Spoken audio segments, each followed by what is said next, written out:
जय हिंद। पीआई की फॉर्म यानी पर्सनल इंफॉर्मेशन क्वेश्चनर फॉर्म, इसकी इंपॉर्टेंस क्या है और ये क्यों फिल कराया जाता है? क्या ये एक आम फॉर्म है जिस पे सिर्फ कुछ इंफॉर्मेशन आपसे कलेक्ट की जाती है और उसको एडमिनिस्ट्रेटिव पर्पस के लिए यूज किया जाता है, या इसकी आपके टेस्ट के दौरान कोई इंपॉर्टेंस है? तो पीआई क्यू की क्या इंपॉर्टेंस है, क्या प्रोसेस है उसको भरने का, that I am going to explain to you in easy ways today. So, firstly, understand that PIQ is a very, very, very important form, क्योंकि इसी के बेस पे आपका जो 5 दिन टेस्ट होना है उसका मुख्य बेस या जो बनना है वो है आपका PIQ फॉर्म। PIQ फॉर्म की 2 कॉपी बनती हैं, 1 copy goes to psychologist, the other 1 goes to interviewing officer. तो आपका पूरा इंटरव्यू लगभग 90 से 95% इंटरव्यू आपका PIQ फॉर्म के बेसिस पे ही लिया जाएगा। Whatever you have written in PIQ form, you should be very clear कि आप वहां पे क्या लिख रहे हैं, because that's going to become the basis of your interview, right? तो एक इंटरव्यू के लिए इसकी अहमियत बहुत ज्यादा है। Second, 1 copy goes to the psychologist also. तो जब साइकोलॉजिस्ट आपकी क्वालिटीज को असर्टन करता है, राइट, आपकी ट्रेड्स को चेक करता है, तो he also keeps a copy of PIQ along with him. So that's the importance of PIQ form. इसको हम डिटेल में अभी कुछ मिनटों में कवर करेंगे। पहले देखते हैं इसको भरने का एक सिंपल सा प्रोसेस, राइट? क्योंकि काफी बच्चों को, काफी कैंडिडेट्स को इसमें भी परेशानी होती है। So this is PIQ form, DIPR questionnaire number 107 alpha, right? तो इसमें सबसे पहले आपने लिखना होता है अपना सिलेक्शन बोर्ड, जो कि आपकी कॉल लेटर पे दिया गया होगा। फिर उसका बैच नंबर, तो यहां पे आप लिखेंगे बैच नंबर, फिर जो भी आपको चेस्ट नंबर अलॉट किया गया है वो चेस्ट नंबर, और फिर आप लिखेंगे अपना UPSC रोल नंबर। तो अब परेशानी क्या होती है, कई बच्चों को अपना UPSC रोल नंबर याद नहीं होता है। तो please before you go for your SSB, आप अपना UPSC रोल नंबर कहीं पे लिख के लेके जाएं, because that's going to be written here. आपको यहाँ पे लिखना पड़ेगा। तो आप UPSC रोल नंबर, आपका जो रिटन UPSC का जो रिटन का रोल नंबर है वो आपने यहाँ पे लिखना है। उसके बाद आपने अपना नाम लिखना है इस बॉक्स में। नेम यहाँ आएगा आपका in capital letters, in Capitals. तो मैं इसको, let's say my name is Sunil, तो मैं इसको लिखूंगा कैपिटल में सुनील, राइट? फुल नेम तो सुनील डागर। जो भी आपका मैट्रिकुलेशन सर्टिफिकेट पे है, राइट, आपका एक पासिंग सर्टिफिकेट मंगवाया होगा। जब भी आपका कॉल लेटर आता है तो आपको एक पासिंग सर्टिफिकेट मांगा जाता है आपसे। तो वो पासिंग सर्टिफिकेट, 10th का पासिंग सर्टिफिकेट, उस पे जो आपका नाम है, जो स्पेलिंग है, वही आपने यहां पे लिखनी है। लेट्स से DAGAR, कुछ लोग डागर की स्पेलिंग लिखते हैं DAGER। आपके जो भी 10th के सर्टिफिकेट पे लिखा हुआ है वो ही आपने यहां पे लिखना है, राइट? तो मैट्रिकुलेशन सर्टिफिकेट में जो आपका नेम दिया गया है वही आपने यहां पे लिखना है। उसके बाद आपने लिखना है father's name. So father's name again, should you right in Capitals? Ideally you should, लेकिन कोई मेंशन उसका नहीं किया गया कि आपको कैपिटल में लिखना है कि आपको नॉर्मल स्मॉल केस में लिखना है। तो आप उसको चाहे कैपिटल में लिखें चाहे स्मॉल केस में लिखें, better would be Capitals, right? उसके बाद है आपका प्लेस ऑफ मैक्सिमम रेजिडेंस। इसके बाद आपने लिखना है प्लेस ऑफ मैक्सिमम रेजिडेंस यहां पे। तो यहां पे आपका आएगा place of maximum residence. Let's say मेरा प्लेस है सेक्टर 15, सेक्टर 15 कहां पे? सोनीपत। तो Sonipat is the place, so I'll write Sonipat and not sector 15, so I'll write Sonipat here। अब उसके बाद आता है डिस्ट्रिक्ट। मेरा डिस्ट्रिक्ट भी सोनीपत ही है, right? So it will continue as Sonipat. So place is also Sonipat, district is also Sonipat. अगर आपकी प्लेस कोई मोहल्ला है जो प्रोमिनेंट है एड्रेस में, तो आप वो यहाँ पे लिख सकते हैं। फिर डिस्ट्रिक्ट आ जाएगा सोनीपत, और फिर आएगा state. State is let's say Haryana. अब आपसे पूछा जाता है, ये प्लीज आप याद रखें, इसके साथ आपको अप्रोक्सीमेट पॉपुलेशन भी देनी होती है प्लेस की। तो कौन सी प्लेस, क्या आप डिस्ट्रिक्ट की पॉपुलेशन दें या स्टेट की या इस प्लेस की? तो यहाँ पे जो भी प्लेस आपने लिखी है ये वाली, इसकी जो पॉपुलेशन है अप्रोक्सीमेट, राइट, वो आपने यहाँ पे लिखनी है, राइट। तो please do not forget this, आपने पॉपुलेशन भी लिखनी है। तो आपने पहले प्लेस लिखनी है, फिर डिस्ट्रिक्ट और स्टेट, और उसके साथ साथ पॉपुलेशन भी लिखनी है। उसके बाद permanent address, permanent residence. Let's say अभी पिछले 1 साल से आप चंडीगढ़ रह रहे हैं, उससे पहले आप सोनीपत रहते थे, तो प्रेजेंट रेजिडेंस आएगा आपका यहाँ पे, राइट, और परमानेंट एड्रेस आएगा यहाँ पे। और प्लेस ऑफ मैक्सिमम रेजिडेंस, सबसे ज्यादा आप कहाँ रुके। लेट्स से आप एक एग्जांपल ले लेते हैं, आप प्रेजेंटली रहते हैं 1 साल से पंचकुला में, पंचकुला में आप रह रहे हैं 1 साल से, 1 ईयर, राइट। आपका परमानेंट एड्रेस है लेट्स से सोनीपत, जहां पे आप रह रहे हैं पिछले लेट्स से 30 ईयर्स से, आपकी लेट्स से 20 ईयर्स से, राइट। और place of maximum residence, maximum residence means suppose बीच में आप रुके रोहतक, राइट, और रोहतक में आपने लगाए 6 साल, रोहतक में आपने लगाए 6 साल। तो अगर आप तीनों में से देखें सबसे ज्यादा आप कहाँ रहे हो, यहाँ पे, तो आ जाएगा 20 ईयर्स सोनीपत। सो सोनीपत की यहाँ पे डिटेल आएंगी। लेकिन अब क्या होता है, कई लोगों का परमानेंट रेजिडेंस सोनीपत हो सकता है, या जो भी आपका एड्रेस है, लेट्स से मेरा सोनीपत है, my parents used to stay there, I was born and brought up there. However मैं सोनीपत में जब भी था तो मैं हॉस्टल में था, मैं कभी सोनीपत प्रॉपर में नहीं रहा। लेट्स से मैं सैनिक स्कूल तिलैया चला गया, तो मेरा परमानेंट एड्रेस जो है वो सोनीपत का ही था, लेकिन सैनिक स्कूल तिलैया चला गया, तो मेरा मैक्सिमम रेजिडेंस कहाँ रहा, तिलैया में। सो तिलैया यहाँ पे मैक्सिमम रेजिडेंस में आएगा। तो जहां आप लेट्स से 10 साल आप तिलैया में रहे, तो तिलैया यहाँ पे आएगा, और उसकी डिस्ट्रिक्ट और स्टेट।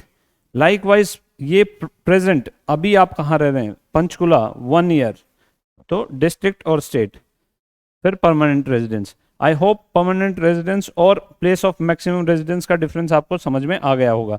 परमानेंट एड्रेस मींस जहां पे आपके पेरेंट्स रहते हैं, और अगर कोई भी चिट्ठी उनको भेजनी है, आपका मैक्सिमम डॉक्यूमेंटेशन भी वहीं का है, तो वहां पे आपकी डॉक्यूमेंट्स जा सकती है। तो परमानेंट रेजिडेंस मींस जहां की आपकी रूट्स हैं और आपके पेरेंट्स भी वहीं रहते हैं, तो that becomes your permanent residence.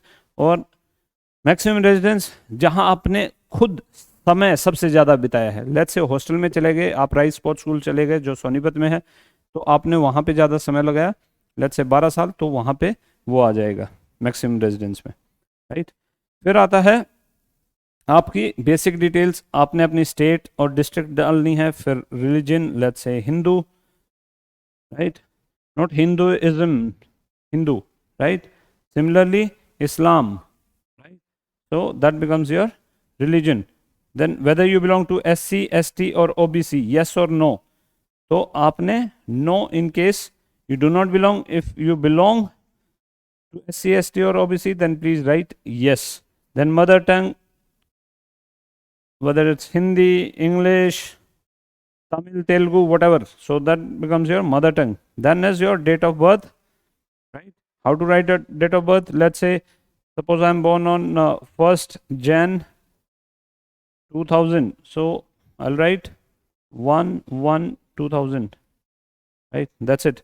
Then married, single or widower, so obviously you can write whatever you want to write here. Let's say married, so you write married if you're married, otherwise single, or I'm sure unless you are a widower you should write married or single only, right? So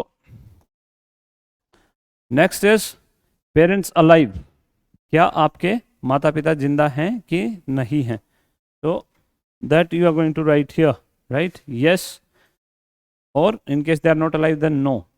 तो yes है तो बस yes करके छोड़ देना, और यहाँ पे अगर आपका यस है, राइट, तो आप क्या करेंगे, यहाँ पे लिखेंगे NA नॉट एप्लीकेबल, यहाँ पे क्या लिखेंगे आप? NA। अगर आपके पेरेंट्स अलाइव हैं तो नेक्स्ट वाले में if not alive your age at the time of mother's oblique father's death, तो NA not applicable because they are still alive. अगर है नो तो आपके मदर फादर जिसकी भी डेथ हुई है तो उस टाइम पे आपकी एज, अगर दोनों की डेथ हो चुकी है तो यू विल राइट मदर की डेथ के टाइम पे age, let's say you are 12 years at the time of mother's death, so 12 years in bracket you can write at mother's death, and then down below you can write, let's say 15 years at the time of father's death. Likewise you can write. Simple, right? Then here you have to give your family details, parents, guardians and siblings, occupation and income. So father, suppose his 10th pass, so you'll write 10th, 10th pass, or simply 10th B you can write, 12th pass, graduation, whatever. So you write education qualifications here of each, father, mother, guardian. If you have somebody who's looking after you in case your mother or father died, in case your mother and father are alive, then guardian not required. Then elder brother, sister. So there are options given for 4 siblings. तो आपके 4 भाई बहन की यहाँ detail आप डाल सकते हैं, एजुकेशन उनकी, और फिर सबकी ऑक्यूपेशन में अब सवाल पूछते हैं बच्चे कि सर एम्प्लॉयमेंट लिखें, बिजनेस लिखें, क्या लिखें? तो ये आपने देखना है। अगर तो वो नौकरी कर रहे हैं कहीं पे तो एम्प्लॉयमेंट, अगर और उसमें स्पेसिफिक अगर आप लिखना चाहते हैं तो ब्रैकेट में वो भी लिख सकते हैं। लेट्स से टीचर हैं तो teacher, let's say bus driver है तो bus driver, so you right employment bus driver, employment teacher, likewise, right. और ऑक्यूपेशन में दूसरी चीज़ क्या है, लेट्स से बिजनेस है तो बिजनेसमैन लिख सकते हैं, बिजनेस वुमेन लिख सकते हैं, या फिर सेल्फ एम्प्लॉयड भी लिख देते हैं, राइट। तो दैट्स अबाउट ऑक्यूपेशन। और फिर उनकी हमने क्या लिखनी है, इनकम पर मंथ, इनकम पर मंथ। यहाँ पे please remember this is income पर मंथ नॉट पर एनम, तो यहाँ पे आप लिखेंगे इनकम पर मंथ। तो लाइकवाइज आपने सभी भाई बहनों की भी लिखनी है। सपोज आपके भाई हैं या बहन है, वो दे आर वेरी यंग, उनकी कोई ऑक्यूपेशन नहीं है, तो please right NA not applicable. Let's say ये यंगर ब्रदर है, लेट्स से 5 years, तो यहाँ आप लिखेंगे यहाँ पे आप लिखेंगे NA नॉट एप्लीकेबल, क्योंकि उनकी कोई ऑक्यूपेशन नहीं है। तो कोई ऑक्यूपेशन नहीं है तो do not leave it blank, NA लिख दीजिए, not applicable, right. So no occupation. Similarly income पर मंथ में भी NA नॉट एप्लीकेबल। फिर आपने अपनी मेट्रिकुलेशन के बाद से अपनी एजुकेशनल क्वालिफिकेशन लिखनी है। तो इसके बाद आपने डालनी है अपनी full name of institution. Let's say 10th में मैंने किया Motilal Nehru school of sports Rai से, सो MNSS राय, ज़्यादा बड़ा मैं लिख नहीं सकता हूँ, so I write MNSS Rai, Motilal Nehru school of sports Rai. अगर आपकी राइटिंग अच्छी है, आपको लगता है आप इतने में लिख सकते हैं, तो you write it, otherwise you just write the short form MNSS Rai. Board oblique university, board CBSE board था, ये ICSE था, ये IB था, कौन सा बोर्ड था? सो यू राइट दैट, राइट। अगर आप FCAT के लिए गए हैं, CDS के लिए गए हैं, तो आपकी university Delhi university, so you right full name, Delhi and university here, so it should come with in this, right. या दिल्ली यहाँ लिख दिया, यूनिवर्सिटी नीचे डाल दिया। So that's how you can write. And then year in which you completed. तो जिस year में आपने कंप्लीट किया, let's say I completed my 10th class in let's say 1998, so I'll write 1998, right? Then percentage of marks, and then medium of instruction, in case English था तो English, Hindi था तो Hindi, then day scholar थे कि border थे, and then outstanding achievement if any, let's say आपने district top किया या स्टेट टॉप किया या स्कूल टॉप किया या आपको स्कॉलरशिप मिली, so all those things you must write here. Now this is very important, do not take it lightly because this may lead to certain questions. और अगर आप ये अच्छा लिखते हो कि आपने कुछ अचीव किया, डिस्ट्रिक्ट टॉप किया, स्टेट टॉप किया, तो आपका कैंडिडेचर उतना ही बेटर हो जाता है। So do not take it कि ये सिर्फ एक कॉलम बनाया हुआ है, दिस इज वेरी इंपॉर्टेंट। अगर आपकी कोई आउटस्टैंडिंग अचीवमेंट है प्लीज राइट इट हियर। तो likewise 10+2 graduation and post graduation, ये सारी डिटेल्स आप यहाँ पे फिल करेंगे, राइट। Okay, sorry. इसके बाद आता है आपका अगेन बेसिक फिजिकल पैरामीटर्स। तो आपकी एज, लेट्स से मेरी एज है for example let's say I am 50 years, well right, 50 years and 6 months, if I am 56 years and 6 months. So likewise जो भी आपकी एज है please write it down. Similarly height, let's say if I'm 176 centimeter, I'll write 176 centimeter. If you want to write in meters, you can write in meters. So 1.676 meter. So 1.76, since it is given in meter, it's better you write in meter. And then weight, let's say I'm 77 kg. I'll write my weight here because there's a chart available at the centers, right? तो उसमें कि बच्चे का जो है body का wait और height proportion में है कि नहीं है. So these are basic parameters but they may hold certain values in case you are missing the parameters by big margin, right? Okay, then present occupation and personal monthly income. तो आप अगर आप student हैं, let's say आप 12th में पढ़ रहे हैं, so you write student, your present occupation becomes student. तो यहाँ पे आप क्या लिखेंगे? Student. In case you are working then you will write, let's say you are employed, so you will write employment. Present occupation employment. अगर उसको specific बना सकते हैं, very good. Let's say assistant manager, आप असिस्टेंट मैनेजर एंड SBI, तो आप assistant manager लिख सकते हैं. पर्सनल मंथली इनकम, जो भी आपकी इनकम है. तो that's what you can, that's how you can fill in this one. तो बच्चों को, जो स्टूडेंट है, उनको काफ़ी प्रॉब्लम होती है कि सर क्या लिखें हमारी प्रेजेंट ऑक्यूपेशन. तो your occupation is, you are a student, so that's your occupation. Next, now you have to give out details of NCC. अगर आपने NCC ट्रेनिंग की है तो अगर नो, तो यहाँ पे नो टिक कर देंगे और इसमें डैश डैश डैश डैश लगा देंगे या NA लिख देंगे, right, your choice. But in case आपने NCC किया है तो आपको भरना पड़ेगा कितनी ट्रेनिंग की आपने, 1 साल, 2 साल, 3 साल. विंग, एयरफोर्स, आर्मी, जो भी आपका विंग है वो लिखेंगे. फिर डिवीजन आपको अलॉट की गई होगी, वो आपने डिवीजन डालनी है यहाँ पे. और फिर आपका सर्टिफिकेट, आपने कौन सा सर्टिफिकेट ऑब्टेन किया है, whether it is A certificate, B या C, तो वो आप यहाँ लिखेंगे A सर्टिफिकेट या B सर्टिफिकेट या C सर्टिफिकेट. तो ये चीज़ें आप यहाँ पे लिखेंगे, राइट. ओके. उसके बाद आता है आपकी participation in games and sports. Now here I would like to take a break. Why are these things being asked? The way I said, these are very very important for your interview. आपका जो interview होना है वो PIQ के base पे ही बनेगा, right. तो NCC आपने किया है कि नहीं किया है, आपने स्पोर्ट्स खेला है कि नहीं खेला है, whether you participated in co-curricular activities or not, extracurricular activities, sense of responsibility which will be reflected through कि आपने कोई पोजीशन ऑफ रिस्पॉन्सिबिलिटी होल्ड की है कि नहीं किया है. It could be class captain, it could be house captain, it could be school captain, it could be games captain, but कोई ना कोई आपने जो है रोल प्ले किया है कि नहीं किया है. Now these things are very important. अगर आपका ये साइड, क्योंकि फर्स्ट साइड में तो आपके बेसिक फैक्ट्स हैं, एजुकेशन क्वालिफिकेशन आपकी ऑब्वियसली पूरी है, इसीलिए तो आप टेस्ट दे पाए. लेकिन जो ये सेकंड पार्ट है, right, this is extremely important. ये जो सेकंड पेज है, अगर ये पेज आपका खाली रहता है जिसमें आपसे NCC का पूछा गया, स्पोर्ट्स पूछा गया, co-curricular activities, extra curricular activities, position of responsibility, अगर ये चीजें खाली हैं, then you may become a weak candidate.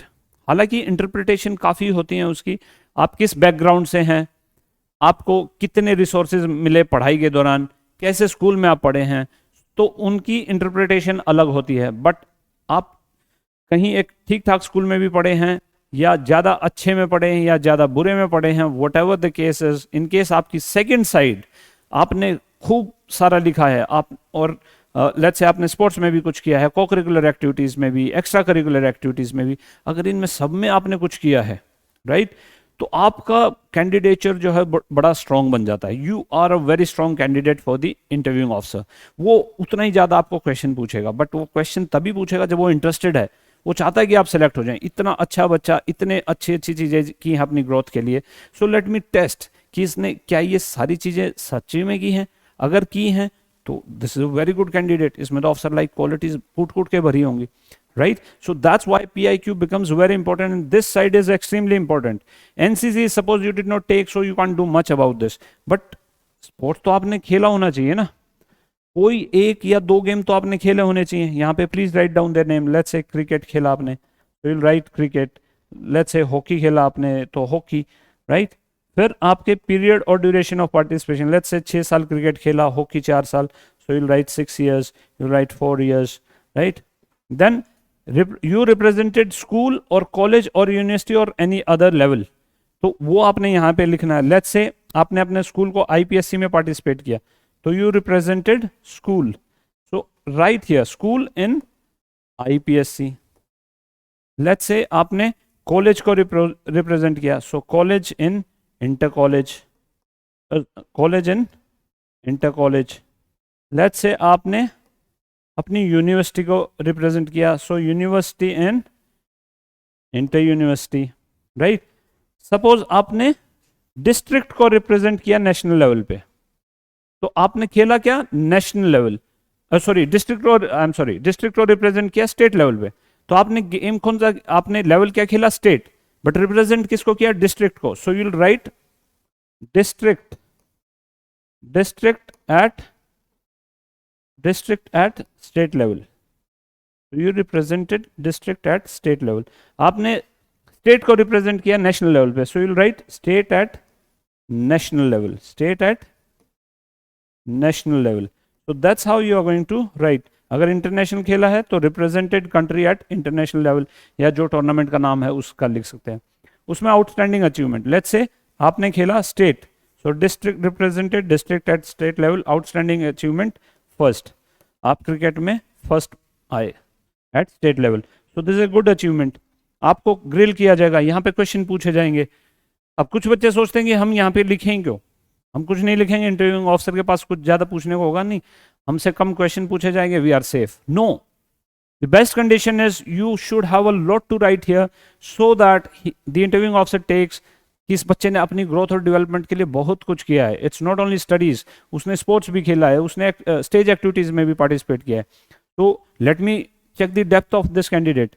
और फिर अगर उस आप में डेप्थ मिली, आपने जस्टिफाई कर दिया आपने जो यहाँ पे लिखा है, then nobody can stop you. Interviewing officer will be more than happy to give you very very high marks. तो आपने यहाँ पे डिटेल्स डालनी ही डालनी है, right. Now few students think कि इसमें हम कुछ भी लिख देते हैं, हाउ डज इट मैटर, वहाँ कौन सा सर्टिफिकेट चेक होने वाले हैं।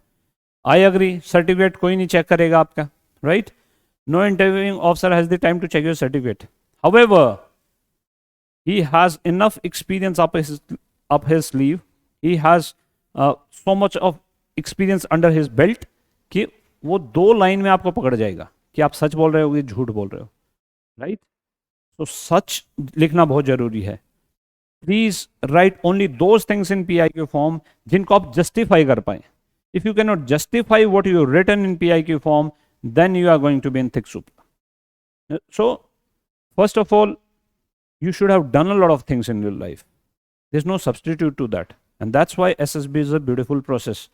आप 10-15 दिन की कोचिंग में अपनी पर्सनालिटी को नहीं निखार सकते हो। 10-15 दिन की कोचिंग में you can know the process, you can work on your communication skill, you can work on public speaking skills, you can understand what is group discussion, you can understand the process of SSB, but can you improve your traits? No, you can not.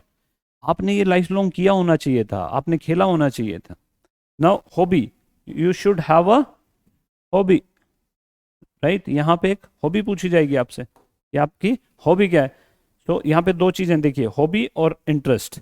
तो पहले तो आप hobby, let's say reading books, reading books.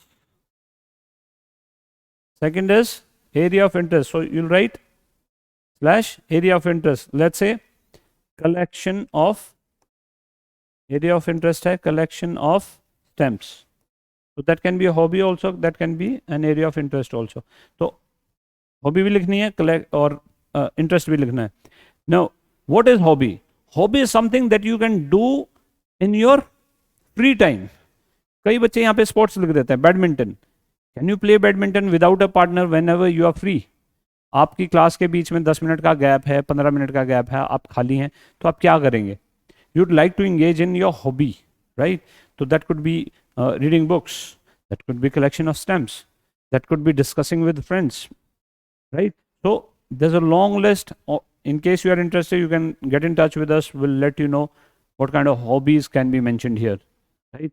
So there are close to 100 hobbies that you can pick from, but a hobby should be a hobby जो आप free time में कर सकते हैं, right? Not a game. Game लिखना था तो ऊपर लिखना था स्पोर्ट्स में, यहाँ पे hobby. Now most of the students write reading books and listening to music. Listening music and reading books.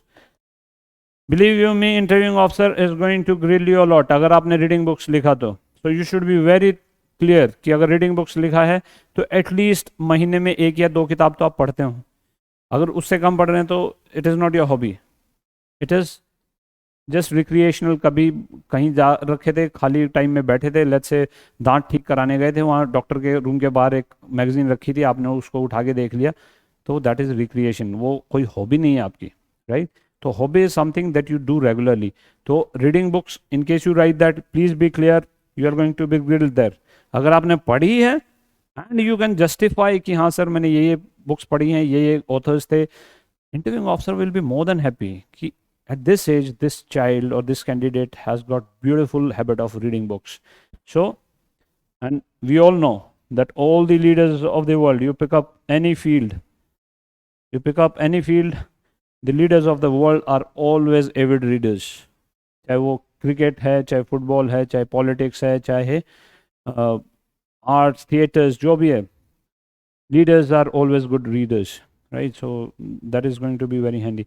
Now listening music, कैसा म्यूजिक सुनते हैं, राइट? किस मूड में आप, मूड फ्लक्चुएट होता है तो आपका म्यूजिक भी फ्लक्चुएट होता है क्या, राइट? आप किस वैरायटी का म्यूजिक सुनना चाहते हैं? तो again there will be a lot of questions and interviewing officer would be sick and tired. हर बच्चा लिसनिंग म्यूजिक लिख देता है. नाउ चलते चलते गाना सुन लिया, गाड़ी में गाना सुन लिया, या you are a bathroom singer, आपने बाथरूम में भी म्यूजिक लगा लिया, that is not listening music. It should be something that you do regularly. Whenever you are free, you feel like okay I want to play music, और कोई आपको उसका एक जॉनरा पता होना चाहिए, किस वैरायटी का आप म्यूजिक सुनना चाहते हैं, राइट? तो again listening music you should write only in case you do not have any other reliable hobby, right? Then participation in extra curricular activities, very important. तो यहाँ पे आपकी क्या क्या आती हैं इसमें? Let's say, let me tell you, 1 debate you can write, then declamation you can write, declamation, then let's say essay writing or creative writing, you can write essay writing, creative writing,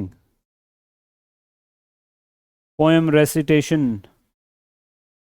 painting competition, theaters, street plays, all these things can be written here, right? Then किस duration के लिए? Let's say आपने debates में participation किया, हर साल करते थे, 9th 10th 11th 3 साल, सो 3 years. चाहे आपने 1 साल में एक बार ही पार्टिसिपेट किया हो, बट एटलीस्ट आपने 3 साल लगातार पार्टिसिपेट किया, right? So will right 3 years. So a lot of a number of candidates get confused कि सर साल में एक बार ही डिबेट में पार्ट लेते थे, तो कितना हुआ सर, कितनी ड्यूरेशन लिखा? सो ड्यूरेशन विल बी 3 years. अगर हर साल एक बार पार्टिसिपेट करते थे और 3 साल पार्टिसिपेट किया तो 3 years.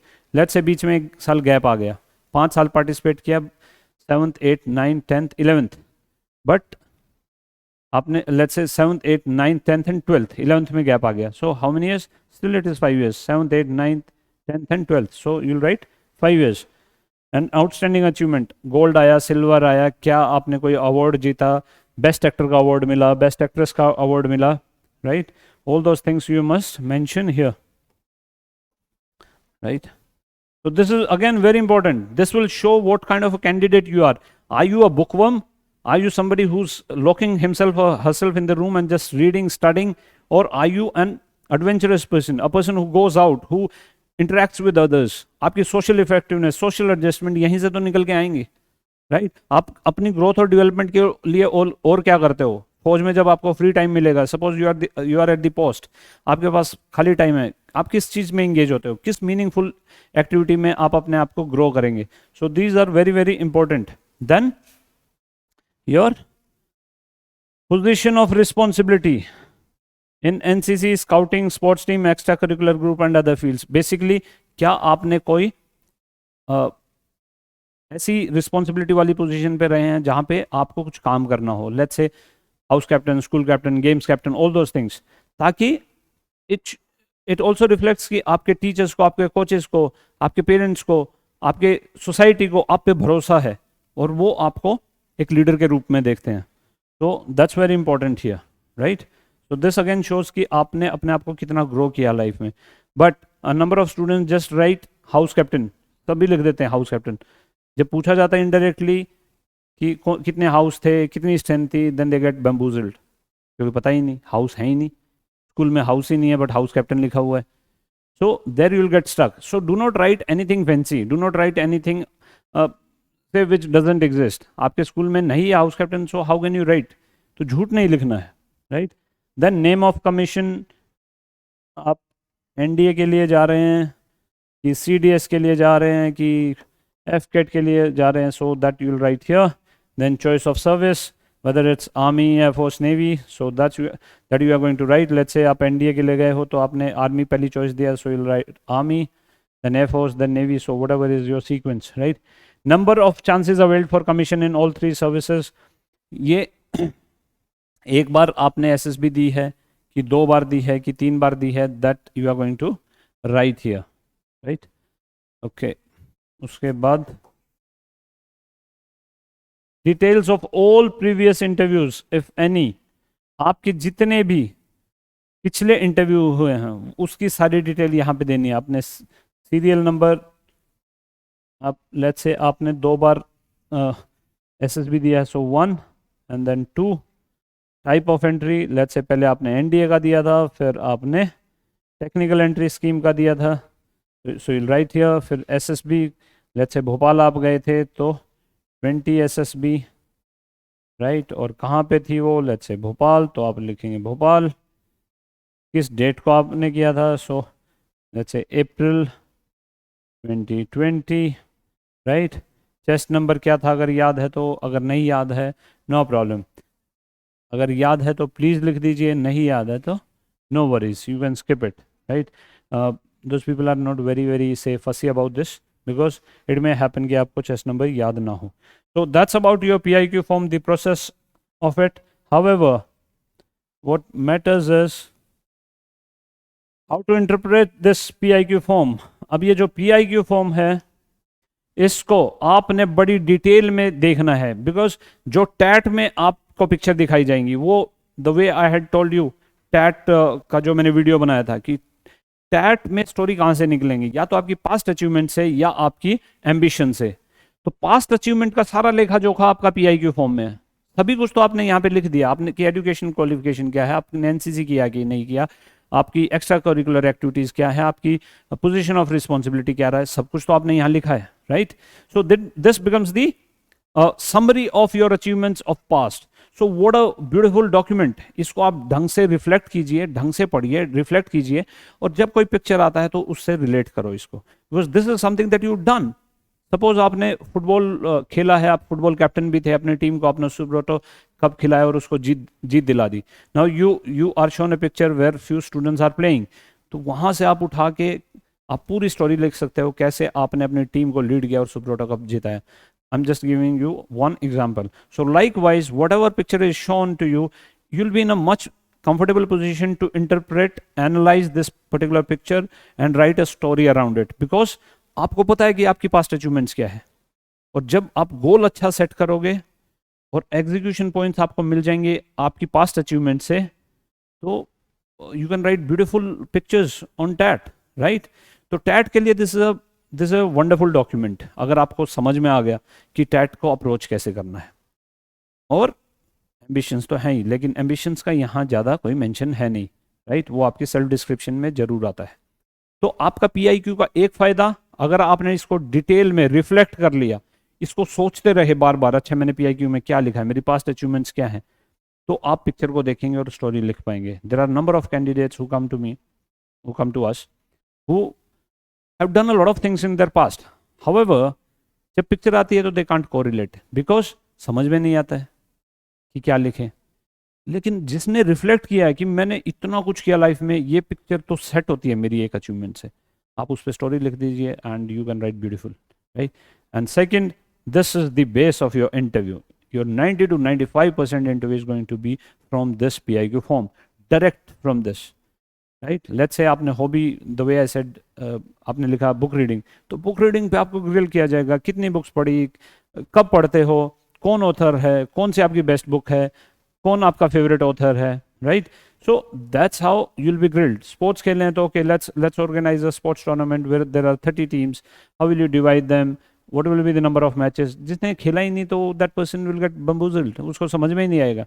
But somebody who's played, who's actually gone through it, who's actually lead the team, वो बड़े आसानी से, बड़े कॉन्फिडेंटली इंटरव्यूइंग ऑफिसर को जवाब दे पाएगा। So that's why PIQ form is very, very important. Please mark my words, PIQ is very, very important, largely for psychology as well as the interview.